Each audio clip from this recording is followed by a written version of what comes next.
Olá, amigo do Esporte de Primeira e no portal da Tribuna do Norte. Vamos falar sobre o futebol do Rio Grande do Norte, sobre a STJD, sobre rodada da Série B do Campeonato Brasileiro. Hoje aqui com a gente, Vicente Estevão, repórter da Tribuna do Norte. A gente começa com o assunto do momento, o assunto que já vem rendendo muito nas redes sociais, rendendo muito em todos os jornais, inclusive jornais nacionais, que é o julgamento, que foi o julgamento do ABC no STJD. O ABC pegou uma multa de R$30 mil e, ao contrário do que todo mundo pensava, não perdeu mandos de campo. Estevão, o que você achou do julgamento? Como você viu e o que esperar daqui para frente, já que também tem processo tentando entrar aí em relação à questão do Estatuto do Torcedor através do Ministério Público. Então, antes de mais nada, parabenizar a defesa do ABC, que foi muito bem feita. Eles conseguiram desqualificar a principal acusação que tinha contra o time, que era com base no Estatuto do Torcedor e que poderia até interditar o estádio por 6 meses. Então, eu acho que ali foi a primeira vitória do ABC. No mais, foi o brilhante trabalho de coletas de provas, né? O Zé Wilson, todo o corpo diretivo do ABC, quem é da área jurídica, participou de reuniões, acho que infindáveis depois daquele dia, porque realmente a situação não estava muito boa para o ABC, não. Eu acho que dificilmente teria alguém, antes do julgamento, que chegasse, olha, o ABC vai sair apenas com a multa. Quem conhece o meio jurídico sabe disso, né? Que cabeça de juiz ali é uma coisa que ninguém entende mesmo. E graças a Deus, o ABC, o futebol do Rio Grande do Norte, acabou apenas isso. Agora, nesse mesmo julgamento que me estranhou, a coisa que me causou mais perplexidade, foi com relação ao sinalizador, né, do Cruzeiro, que a torcida do América tirou um sinalizador depois do jogo, o jogo acabado, e o sinalizador caiu fora do campo. A torcida do Cruzeiro fez a mesma coisa, né, atirando o sinalizador, que também é proibido do mesmo jeito. O Cruzeiro foi punido com R$200 em uma multa, né? Em 4 vezes sem juros. Podendo pagar 4 vezes sem juros, e o América perdeu um mando de campo. Olha aí, a questão dois da justiça pesos e duas medidas, né? E o ABC, que a gente esperava que ia pegar um gancho, né?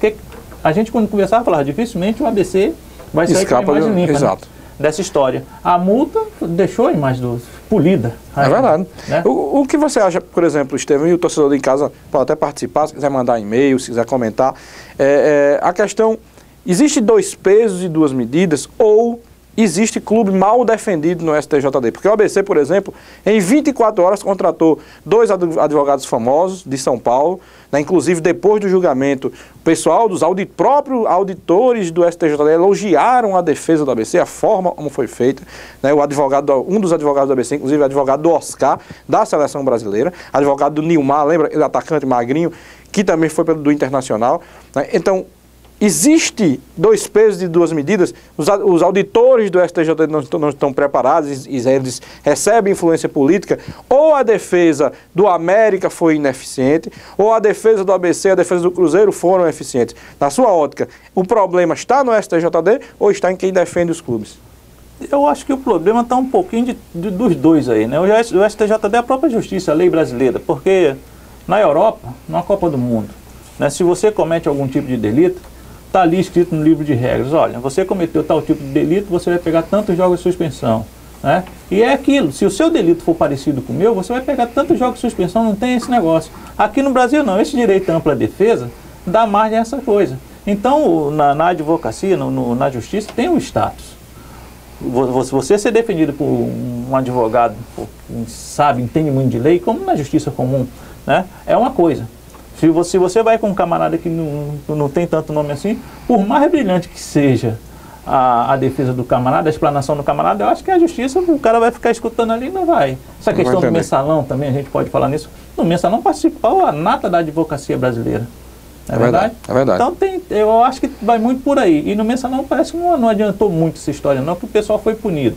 Mas já nos recursos, eles levaram a melhor. É verdade. Então tem uma série de fatores. Eu acho, por exemplo, tem a questão política, né? Sempre tem em qualquer julgamento, principalmente em caso de clube de futebol, em caso do mensalão, essas coisas, e tem a questão técnica. O ABC foi muito bem tecnicamente, a defesa técnica do ABC foi muito boa e daí apenas, entre aspas, né, a punição por 30 mil. Agora, saindo desse lado técnico, jurídico, o ABC foi muito bem, não foi punido, passa-se também a questão do próprio torcedor, a questão do Estatuto do Torcedor, tanto que o Ministério Público, através de Augusto Pérez, deve entrar uma ação, o ABC vai ter que se explicar ou assinar um termo de ajustamento de conduta. A promotoria do STJD, quando ela errou no artigo, incluindo invocando um tiro o no pé. Estatuto do Torcedor, ela deu um tiro no pé. Eu acho que ali já jogou por terra qualquer outro tipo de acusação. Você já começa errado. Os próprios auditores já falam, pô, o camarada começou errado e tal, então perdeu a credibilidade ali, nesse caso. Agora, voltando à história do Estatuto, o ABC vai ter que se explicar, e tem um detalhe para o torcedor em casa, o próprio torcedor do ABC, aquele que passou pelo sufoco, o ABC precisa corrigir aquele problema. Não pode fazer o torcedor do ABC passar por aquilo. O ABC precisa corrigir aquele problema e o torcedor precisa corrigir os seus hábitos, precisa modificar os seus hábitos. Porque deixar para entrar todo mundo num portão, em algumas catracas, né, 5, 6 mil pessoas, né, faltando 10, 15 minutos para o jogo começar, vai dar sempre problema. Então isso aí vai ter, o ABC vai ter que agir e o torcedor também vai ter que mudar seu hábito.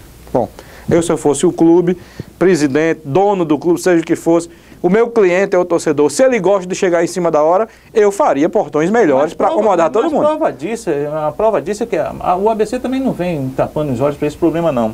No jogo passado, eles sortearam uma moto, com quem entrasse até 30 minutos antes do jogo começar, ganharia uma senha para participar do sorteio de uma moto.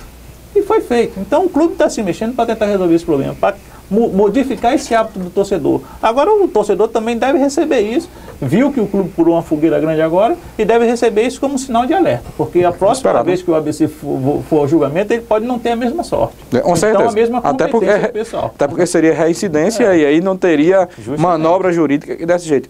Falar em não manobrar e não mudar, o que a gente não quer é que mude, por exemplo, os resultados, tanto de ABC quanto o América. E o América entra em campo, né, enfrenta fora de casa o Boa Esporte de Minas Gerais. É um jogo mais complicado, na minha opinião, do que o jogo contra o Asa, mas o momento que o América vive é muito bom.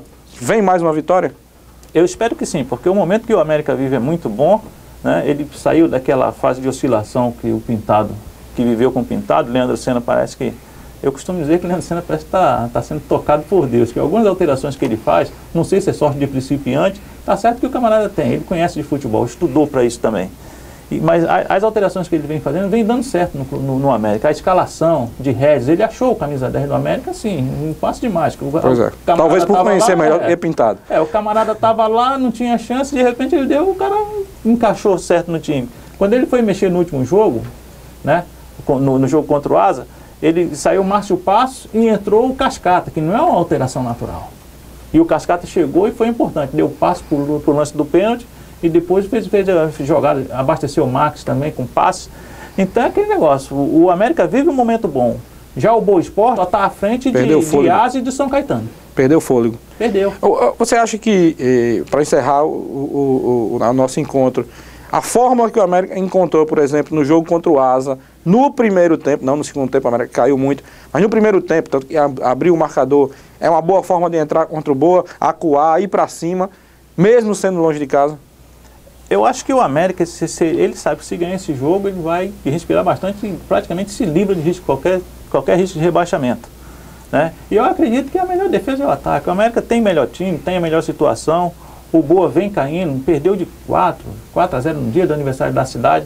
Então, quer dizer, o Boa não vive um bom momento. Então, eu acho que a gente, que o americano, o próprio torcedor ABCdista, ele deve empurrar o time nesse sentido.